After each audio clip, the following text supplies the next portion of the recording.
حالات عذرا کے اوپر میں کچھ گفتگو آپ لوگوں سے کرنا چاہتا ہوں۔ حالات عذرا یہی ہیں کہ اس وقت جو ملک کی صورتحال ہے وہ بالکل آپ کے سامنے۔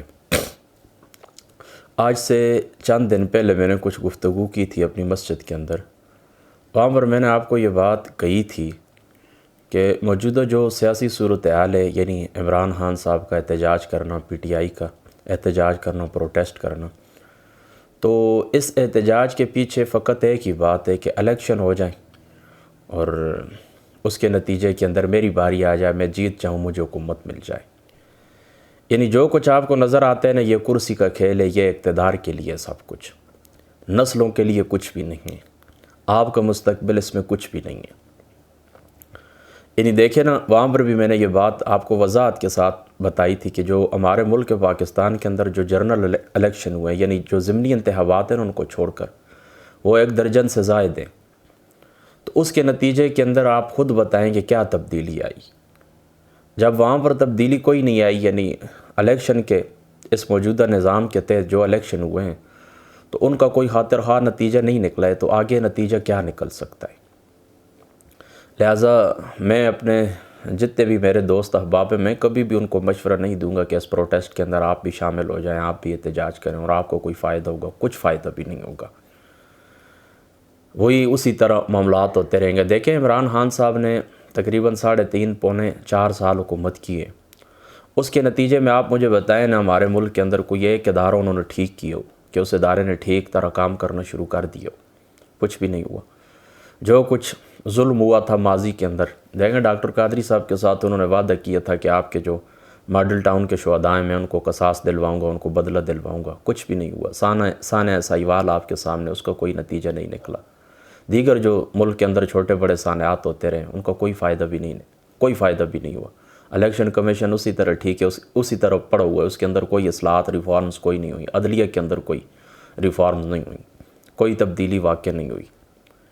میں آج بھی اپنی اسی پرانی پالیسی کے اوپر قائم ہوں۔ میری پالیسی یہ تھی کہ میں کہتا ہوں صرف ایک ادارہ ہمارا فوج ہے، بس اس ادارے کے اوپر ہمیں مکمل اعتماد ہے، اور اس کے علاوہ کوئی ادارہ بھی سمیت عدلیہ کے ہم کسی کے اوپر کوئی اعتبار نہیں کرتے، اور ہم سب کو رشوت خور اور بکنے والا اور خائن کہتے ہیں، تمام اداروں کو سوائے فوج کے۔ اور فوج بھی آپ دیکھیں نا، جو موجودہ صورتحال ہے عمران کے بیانیے کی وجہ سے اب لوگ، ہمارے جو محب وطن لوگ ہیں، وہ بھی فوج کو آپ شک کی نگاہوں سے دیکھنے لگے۔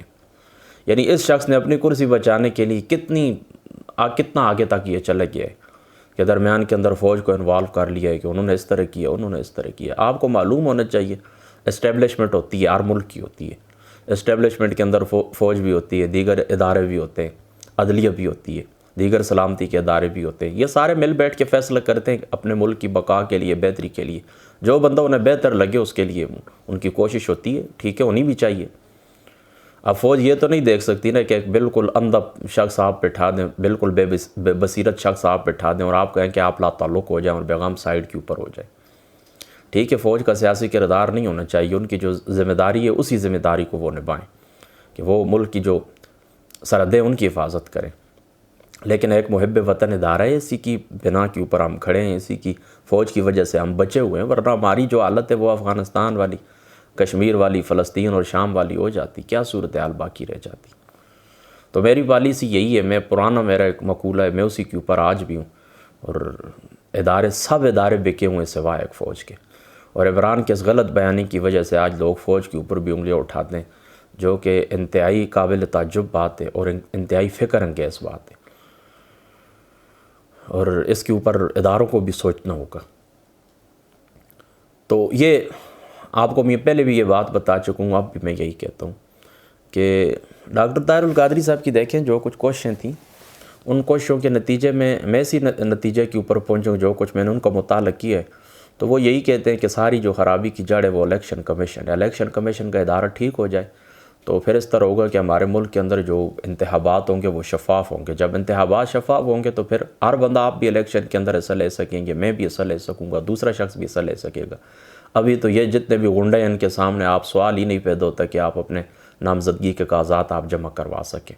دیکھیں آپ کے گھر کے اوپر یہ اللہ بولتے ہیں کیا نہیں، آپ کی اولادوں کو اغوا کرتے ہیں یا نہیں کرتے، آپ کے لیے زندگی، آپ کی زندگی کے گرد یہ گھیرا تنگ کرتے ہیں یا نہیں کرتے، ابھی تو سوال ہی پیدا نہیں ہوتا۔ لیکن شفاف انتخابات ہوں گے، ان کی چوریاں ختم ہو جائے گی۔ ابھی تو ان کو یہ معلوم ہے نا کہ الیکشن کے اوپر ہم 10 کروڑ اگر خرچ کریں گے تو 20 کروڑ اندر جا کر ہم نے حاصل کرنا ہے۔ یہ ایک بہترین انویسٹمنٹ ہے، کاروبار ہے سیاست ہمارے ملک کے اندر، کہ کچھ خرچ کرتے ہیں پھر اس سے 10 گنا 20 گنا 40 گنا زیادہ وصول کرتے ہیں۔ میری بات آپ سب، تو جب یہ ساری باتیں ختم ہو جائیں گی، ان کی دلچسپیاں بھی ختم ہو جائیں گی۔ تو ڈاکٹر قادری صاحب کی یہ بات ٹھیک ہے، بالکل انہوں نے جس جڑ کے اوپر ہاتھ رکھا ہے، تو یہی بات ہے۔ الیکشن کمیشن کا ادارہ اگر ٹھیک ہو جائے تو پھر ظاہری سی بات ہے کہ ملک کے اندر انقلاب آ سکتا ہے۔ پھر یہی انقلاب ہے کہ اب شفاف انتخابات ہوں گے، ان کے نتیجے میں جو آئے پھر شفافیت ہوگی۔ ٹھیک ہے، جو اقدار اس کو ابھی تو اس طرح کرتے ہیں 50 60 ہزار ووٹ اس شخص کو، وہ جو کسی نے ڈالے ہی نہیں ہوتے، وہ ان کو تیار مل جاتے ہیں۔ یعنی جس امیدوار کو جتوانا مقصود ہوتا ہے نا، تو اسی طرح کرتے 50 60 ہزار ووٹ اس کے نام کے اوپر ڈبوں کے اندر باندھ آ جاتے ہیں۔ ابھی ہم نے خود ضمنی الیکشن ہم نے دیکھیں، وہ ایک تحریک تھی، مذہبی تحریک، تو اس کے ووٹ چرائے گئے ہیں، ان کے ساتھ دھاندلی ہوئی ہے، بدترین دھاندلی ہوئی ہے ان کے ساتھ۔ تو یہ سارے نظام، قصور سارا نظام کا یہ گندہ سودی نظام ہے، یہ معاشی ناانصافی بھی اسی کا نتیجہ ہے، دیگر جو آپ کو طبقاتی تفاوت نظر آتا ہے یہ سب اسی کا نتیجہ ہے۔ تو جب تک اس نظام، یہ الیکشن کمیشن موجود ہے، اس کی نگرانی کے اندر کچھ بھی ہوگا کوئی فائدہ نہیں ہوگا۔ یہ تبدیل ہو جائے، اس کے بعد شفاف الیکشن ہو تو پھر بات بن سکتی ہے۔ تو ابھی کوئی کامیابی کی علامت نہیں ہے کسی قسم کی۔ عمران کا جو وہ کیا کہتے ہیں کہ لانگ مارچ ہے یا جو کچھ وہ پروٹیسٹ کر رہا ہے، یہ بالکل بے نتیجہ اور صفر ہے۔ یہ اس کی بس اپنی کوشش ہے، ٹھیک ہے، جو بات ہم سمجھتے ہیں وہ یہی کہتے ہیں، اپنی اس کی کوشش ہے کہ وہ کہتا ہے کہ میں آ جاؤں، آ کے آپ آئیں، ہم تو پہلے آپ کے ساتھ ہم تھے، ہم نے آپ کے ساتھ تعاون کیا تھا، آپ کی اخلاقی حمایت کی تھی، رسول اللہ صلی اللہ تعالیٰ علیہ وآلہ وسلم آپ کے ممبر کے اوپر بیٹھ کر آپ کی حمایت کی تھی، اپنے دوستوں کو کہا کہ آپ ان کا ساتھ دیں، لیکن آپ نے کچھ نہیں کیا، آپ نے مایوس کیا، آپ نے ہماری امیدوں کے اوپر پانی پھیرائے۔ تو اب ہم کیا کہہ سکتے ہیں؟ پھر دوبارہ تو وہ کیا دیکھتے ہیں، کبوتر کی طرح آنکھیں بند کر لیں اور کہیں کہ کچھ بھی نہیں ہے، نہیں ایسی بات تو نہیں ہے۔ تو میرے جتنے بھی بہن بھائی ہیں، دوست احباب ہیں، ان کی خدمت میں میری یہی گزارش ہے کہ نظام کو تبدیل کرنے کی کوشش کریں۔ جو لوگ نظام کو تبدیل کرنے کی بات کرتے ہیں ان کے ساتھ آپ کھڑے ہو جائیں۔ واحد حل پتہ ہے کیا ہے ہمارے ملک کے اندر؟ فیصلہ کن ٹکراؤ ان ظالموں کے ساتھ، استحصالی جتنی بھی قوتیں، اس سٹیٹس کو نظام، اس کے خلاف فیصلہ کن ٹکراؤ جب تک نہیں ہوگا اس وقت تک تبدیلی نہیں آ سکتی کبھی بھی۔ لہذا جو لوگ بات کرتے ہیں نا حضور نبی پاک صلی اللہ تعالیٰ علیہ وآلہ وسلم آپ کے دین کو تخت کے اوپر لانے کی، اسی طریقے سے انقلاب کی بات کرتے ہیں، تبدیلی کی بات کرتے ہیں، ان کے ساتھ آپ کھڑے ہو جائیں۔ طاہر القادری صاحب نے جو باتیں کی ہیں ٹھیک کی ہیں، ان میں کوئی شک نہیں ہے کہ پاکستانی سیاست کے اندر جو کچھ انہوں نے بات کی ہے، تبدیلی کی بات کی ہے، تو یہ جو الیکٹرل ریفارمز کی بات کی ہے یہ ٹھیک ہیں، ان کے اوپر کوئی ہاتھ نہیں رکھ سکا ہے آج تک۔ ٹھیک ہے، ان کی ذات کے اوپر کچھ لوگوں کو ان کے عقیدے سے اختلاف ہے، نظریات سے، وہ لوگ کرتے رہتے ہیں، اس قسم کی باتیں کرتے رہتے ہیں، لیکن ان کی بات کے اوپر کوئی انگل نہیں رکھ سکا ہے کہ ہاں یہ بات انہوں نے غلط کی ہے۔ بہرحال مجھے ان کی دو باتوں سے اختلاف ہے طاہر القادری صاحب کی۔ ایک اختلاف تو یہ ہے کہ طاہر القادری صاحب کی پالیسیوں کے اندر تسلسل نہیں ہے۔ دیکھیں، جو لوگ انقلاب کی بات کرتے ہیں، تبدیلی کی بات کرتے ہیں، باقی بھی کچھ ایسی مذہبی تنظیمیں ہیں جو سیاست کے اندر ہیں اور وہ تبدیلی کی بات کرتی ہیں۔ بہرحال ان کا جو اعلامیہ ہے نا وہ روز بروز آتا رہتا ہے، وہ ایکٹیو رہتے ہیں ہر وقت، وہ ملک کی سیاست کے اندر ایکٹیو رہتے ہیں۔ ایک بات کرتے ہیں پھر وہ سمجھتے ہیں وہ نتیجہ خیز نہیں ہے، دوسری کرتے ہیں، وہ سمجھتے ہیں نتیجہ خیز نہیں ہے، تیسری کرتے ہیں، کہیں پر اتحاد کو توڑنا، کہیں پر جوڑنا، وہ مسلسل کوشش کرتے رہتے ہیں۔ ان کی پالیسیوں کے اندر ایک مسلسل وہ تبدیل ہوتی رہتی ہے، ان کی پالیسیوں کے اندر ایک تسلسل ہے۔ تو دیکھیں نا، ہمارے جو عوام ہے نا، اس پہ کوئی شک نہیں کہ کوئی شخص اس طرح کرے کہ کہیں پر جا کر بیٹھ جائے، کسی دوسرے ملک کے اندر رہے، باقی جو ان کے کارکنان ہیں، ان کی تنظیم کے جو سربراہان ہیں، جو سیکنڈ کی عادت ہے، فرسٹ کی عادت ہے، وہ کام چلائے، کوئی بات بھی نہیں۔ لیکن عوام اپنے جو لیڈر ہوتے ہیں ان کو اپنے اندر دیکھنا چاہتے ہیں۔ عوام ہر دکھ سکھ کے اندر اپنے لیڈر کو اپنے اندر دیکھنا چاہتے ہیں، ہمارے پاس موجود ہو۔ تو مجھے اس پالیسی سے کوئی اختلاف نہیں کہ بندہ باہر جا کے بیٹھے اور ملک کا نظام چلائے، ٹھیک ہے، چل سکتا ہے، کوئی بات نہیں۔ اب دنیا گلوبل ویلیج بن چکی ہے، اب اس طرح کی تو بات ہی نہیں ہے۔ 100 روپے کی 1-2 منٹ کال پڑتی تھی PTCL کے اوپر، وہ تو اب بات ہی نہیں رہی۔ تو اب تبدیلی آ چکی ہے، پوری دنیا گلوبل ویلیج بن چکی ہے۔ بس یوں سمجھے کہ امریکہ کے اندر کوئی بیٹھا ہوا ہے یا پاکستان کے اندر ہے یا دنیا کے دوسرے ملک کے اندر ہے، وہ لائیو براہ راست بات کر سکتا ہے اپنی قوم سے، براہ راست وہ پالیسیاں جاری کرتا ہے، لائیو گفتگو ہو سکتی ہے۔ تو مجھے اس سے کوئی اختلاف نہیں ہے۔ بہرحال بہتر یہی ہے کہ لیڈر کوئی بھی ہو تو اپنی قوم کے اندر ہو تو وہ زیادہ بہتر رہتا ہے، اس کے زیادہ خاطر خواہ نتائج نکلتے ہیں۔ تو طاہر القادری صاحب نے یہ جو بات کی ہے نا کہ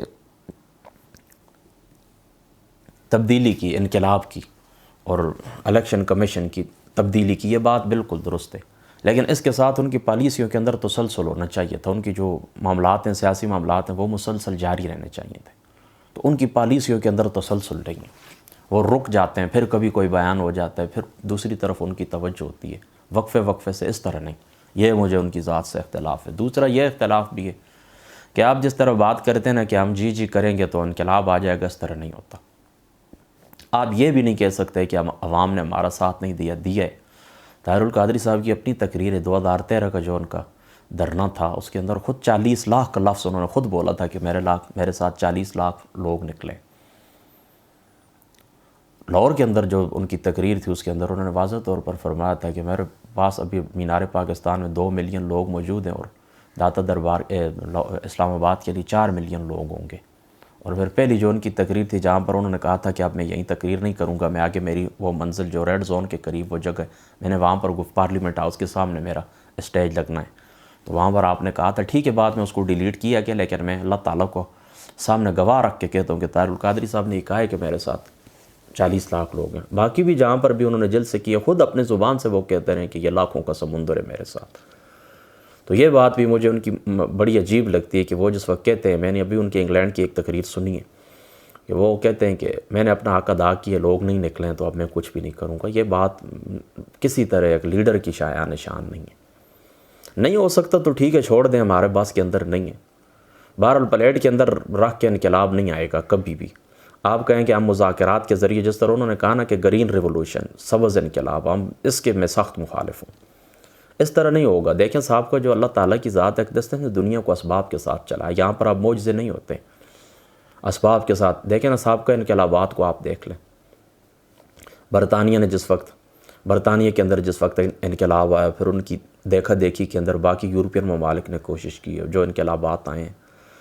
امریکہ نے جس طرح پھر جان چھڑائی ہے برطانیہ سے، چین کے انقلاب کو آپ دیکھ لیں، روس کے انقلاب کو آپ دیکھ لیں، فرانس کے انقلاب کو آپ دیکھ لیں، باقی جو یہ مڈل ایسٹ کے ایریے ہیں اور یہ جو عربین ممالک ہیں، مصر کو آپ دیکھ لیں، تیونس کو آپ دیکھ لیں، باقی بھی جو انقلابات کی تاریخ ہے آپ دیکھ لیں، کروڑوں لوگ کام آئے ہیں اور ان کے پیچھے مسلسل کام، کہیں پر 100 سال خرچ ہوئے ہیں، کہیں پر 90 سال خرچ ہوئے ہیں۔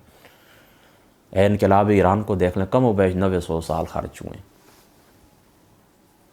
باقی وہ جو فرانس کا انقلاب ہے، اس کے پیچھے بھی دیکھیں، پہلے وہ روسوں کی تحریریں تھیں، پھر وہ لوگوں کے اندر وہ ذہنی ایک تبدیلی آتی رہی، اگر اس کو دیکھا جائے تو پھر وہاں پر بھی بات دور ہو جاتی ہے۔ پھر بھی مسلسل سٹرگل جو ان کی تھی 10-12 سال، مسلسل ان کی کوششیں جاری تھیں اور پوری عوام نے کلائی تھی سڑکوں کے اوپر۔